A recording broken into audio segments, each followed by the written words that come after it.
Are your Google Ads live but doing absolutely nothing? No clicks, no leads, no results? If that sounds like you, I'm going to show you exactly what to check and how to fix it so that you can stop wasting your money. Because if your Google Ads aren't working, it's not always obvious why, but there is almost always a fix. So if your ads are running but you're not getting anything in return, don't worry, because in this video, I'm going to show you what the very first thing to check is if your ads aren't working at all, what it means when you see no impressions, no clicks, or no conversions, and how to start bringing in better quality leads that are more likely to convert. So if your ads are live, but the results are flatlining, this video will help turn things around. So imagine you flip on the light switch and nothing happens. Is the bulb out? Is the switch broken? Is the power even on? Google Ads are kind of the same way. Just because you turned on your campaign doesn't mean it's actually working. So let's figure it out together. So the first thing you want to do is narrow down where the potential issue is. And in order to do this, we need to figure out where along that customer journey the problem is. So you'll want to look at 3 key metrics: impressions, clicks, and conversions. And if you think of your ad like a funnel, impressions are at the very top. So if your ads are approved, but you're getting 0 impressions, that means your ad isn't even showing up for anyone to see. So generally, if you're not getting any of those impressions, it points to an issue with how the campaign was set up. So here's a few things that you should check. The first thing being your budget. If your daily budget is super small, like $3 to $5 a day, it may not be enough to show your ad in competitive auctions, especially if your cost per click is higher than your daily budget. So the second thing you'll want to check is your bidding strategy. You may have chosen a bidding strategy that is too aggressive in the beginning. So when a campaign starts, it goes into a learning phase. And Google will start gathering data in order to learn who it should be showing your ad to. So if you restrict the campaign too much in the beginning, it can prolong this learning phase. So I personally recommend starting off with a maximize clicks bidding strategy to help get more data into the account quicker, and then potentially changing it down the road. If you've started off with a maximize conversion strategy or a manual CPC, it may be too aggressive, especially if you set a bid limit right from the start. The third thing to check is that your keyword match types aren't too narrow. So you want to make sure that you're bidding on enough keywords. Generally, I recommend starting with about 15 to 20 keywords in the account. So if you only have 2 or 3, there may not be enough traffic for your ad to show. The other potential issue with the keywords is that if you're using all exact match right off the bat, it may be too narrow for Google to know who to show your ads to. Personally, I like to start off with phrase match keywords, and then over time, depending on the search terms that the ad shows for, I can switch some of them over to exact match or broad match. So the main thing to remember is that when you initially start running your ads, Google needs to collect data on who you want your clients to be, who you want to be seeing your ad. So if you put too many restrictions on it right from the start, it just won't show your ad. The other thing I'll mention is that it can take a few days after an ad goes live before you start seeing impressions coming in. So sometimes it can take 2 or 3 days, even up to 7, depending on your industry and budget. So if you did just publish your campaign, it may just be that you need to wait a few more days. So let's move down that funnel to the second level. So now you're getting impressions, but no clicks, which means your ad is being seen, but no one's clicking on it, which means something is literally not clicking with your viewer. So here are a few things that could be the issue. We're going to go back to the keywords, but on the opposite end of the spectrum. If your keywords are too broad or too off topic, then it may not be the right audience seeing your ad. This is why keywords are so important for your campaign.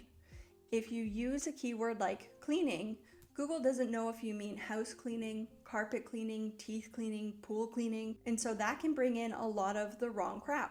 So in order to check this, take a look at your search term report to see what searches your ad is showing for. If it is completely off topic compared to your services, then chances are your keywords need some revamping. The second thing to look at if you're getting impressions but no clicks is the ad copy. So if people are seeing the ads and their searches are in line with your services, then your ad copy isn't doing its job. Your headline needs to speak directly to the searcher's intent. Don't just say great service, call today. Say what you offer, who it's for, and why they should care. Mention things that set you apart from your competitors and speak to your ideal clients. So one of my clients recently won a bunch of community awards for customer service. So I put all of that into his ad copy, and that ad is actually outperforming all of his other ads when it comes to click-through rate and conversion rate. Another potential issue is that there might be a mismatch between the keywords and the ad copy. You may have heard that you should create different ad groups based on keyword themes or services that you offer, and this is where that would come into play. So let's say you are a general contractor and you have multiple services that you offer, from garage remodeling, kitchen remodeling, bathroom remodeling.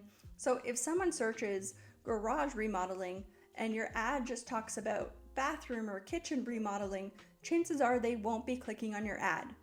So you want to make sure that your ad text closely reflects the keyword you're bidding on. In order to do this, you'll want to create different ad groups based on each service that you do. That way, you can tailor the ad copy to the keywords in that ad group. So back to the funnel.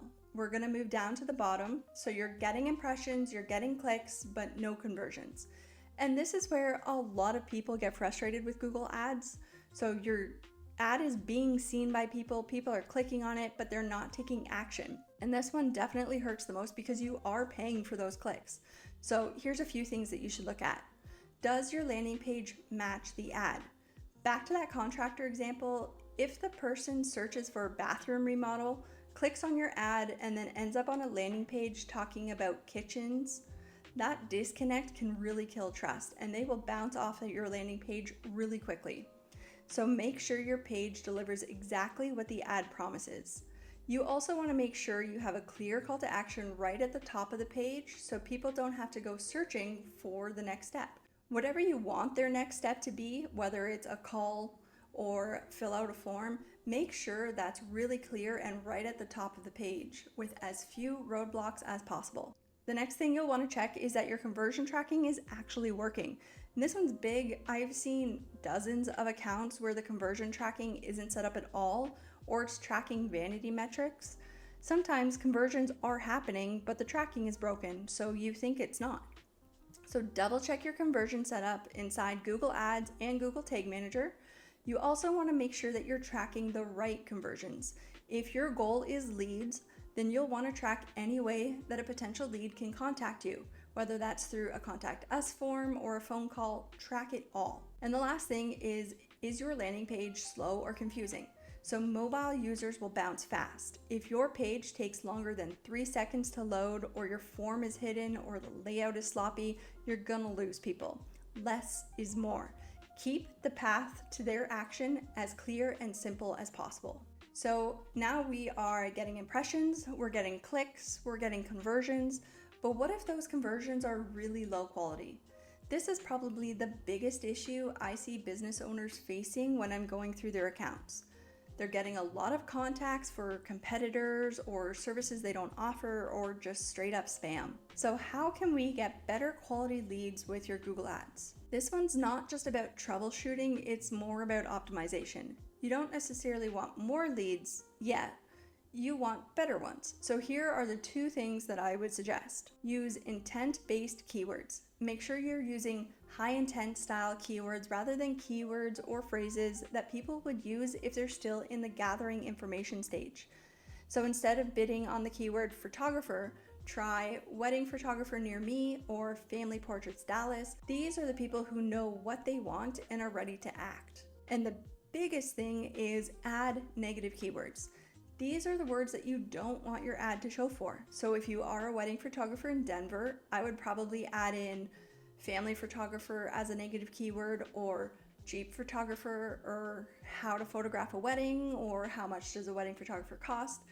These are all search terms that are pretty low quality and show intent that the person is still gathering information. All right, if you've gone through these steps and figured out what's not working in your Google Ads, that is a huge win. But knowing what's wrong is just the beginning. The next question is, should you fix them yourself, or is it time to bring in a pro? This is another question I get all the time. So in my next video, I'm going to be breaking down the pros and cons of DIYing your campaign versus hiring an expert. So make sure you check that one out. My thoughts on that will honestly probably surprise you, so you don't want to miss it.